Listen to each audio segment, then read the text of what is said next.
मुझे मुख्यमंत्री अशोक गहलोत ने स्वयं, तत्कालीन मुख्यमंत्री ने एक पेन ड्राइव के माध्यम से तमाम ऑडियो क्लिप्स दिए थे और वो मैंने उनके निर्देशों पर वायरल किए। मुख्यमंत्री अशोक गहलोत थे और मैं उनका ओएसडी था,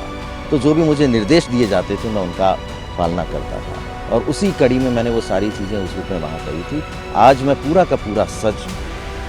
दिल्ली पुलिस को बताने वाला हूँ। हालांकि उस वक्त में खुद मुख्यमंत्री अशोक गहलोत ने मुझे तमाम सबूतों को नष्ट करने के लिए बार बार निर्देश दिए थे, लेकिन मैंने कहीं ना कहीं मुझे ये लगा कि उनकी हो सकता है कभी आवश्यकता पड़ सकती हो, तो वो कोई भी सबूत मैंने नष्ट नहीं किया। तब मुझे दिल्ली क्राइम ब्रांच में उपस्थित होने के लिए मुझे निर्देश या कह सकते हैं कि मुझे जो सम्मन मिला है, मैं उसी की अनुपालना में आज क्राइम ब्रांच पहुंच रहा हूं और जो भी घटना घटित हुई थी फ़ोन टेपिंग से रिलेटेड, उसका ब्यौरा पूरा का पूरा मैं दिल्ली पुलिस को आज देने वाला हूं। करीब 10 बार नोटिस मिल चुके हैं, लेकिन सवाल अभी भी वही है कि आखिर आपको ऑडियो क्लिप कैसे मिली और आपके ऊपर आरोप है कि आपने उसे वायरल किया। देखिए, मैं तो शुरू से कहता आ रहा हूं कि उसमें मेरी कोई भूमिका नहीं है, ना तो मैंने फ़ोन टेप किए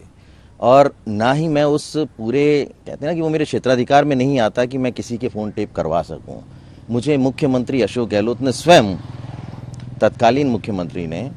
एक पेन ड्राइव के माध्यम से तमाम ऑडियो क्लिप्स दिए थे और वो मैंने उनके निर्देशों पर वायरल किए, क्योंकि मुझे पूरे तरीके से ये कहा गया था कि ये इस ऑडियो क्लिप्स को या इस टेप में जो भी है पेन ड्राइव में, वो सारी की सारी चीज़ें आप मीडिया को और पूरे प्रदेश की जनता को वायरल करें। तो मैंने उसी आदेश की अनुपालना में वो सारा काम किया था। लेकिन अभी तक आपको सोशल मीडिया से मिल रही थी ये सारी क्लिप? वो मुझे निर्देश थे, इसी तरीके के निर्देश मुझे दिए गए थे, क्योंकि मेरी लास्ट जो यहाँ पे हियरिंग हुई थी, जिसे कह सकते हैं कि पूछताछ हुई थी, वो अक्टूबर में हुई थी। उस समय कांग्रेस की सरकार थी, मुख्यमंत्री अशोक गहलोत थे और मैं उनका ओएसडी था, तो जो भी मुझे निर्देश दिए जाते थे मैं उनका पालना करता था और उसी कड़ी में मैंने वो सारी चीज़ें उस रूप में वहाँ कही थी। आज मैं पूरा का पूरा सच दिल्ली पुलिस को बताने वाला हूँ। अगर मुझसे किसी भी तरीके के सबूतों की आवश्यकता होगी तो वो भी मैं सहयोग करते हुए उन्हें उपलब्ध करवाऊंगा। हालांकि उस वक्त में खुद मुख्यमंत्री अशोक गहलोत ने मुझे तमाम सबूतों को नष्ट करने के लिए बार बार निर्देश दिए थे,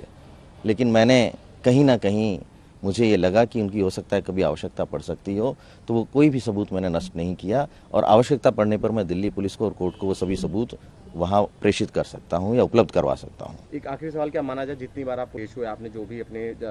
स्टेटमेंट दिए वो कहीं ना कहीं किसी निर्देश के आधार पर दिए थे अब तक? पूरे तरीके से डायरेक्शंस थे मुख्यमंत्री के कि आपको जाके ये कहना है, ये कहना है, तो मैं तो उन्हीं की अनुपालना कर रहा था।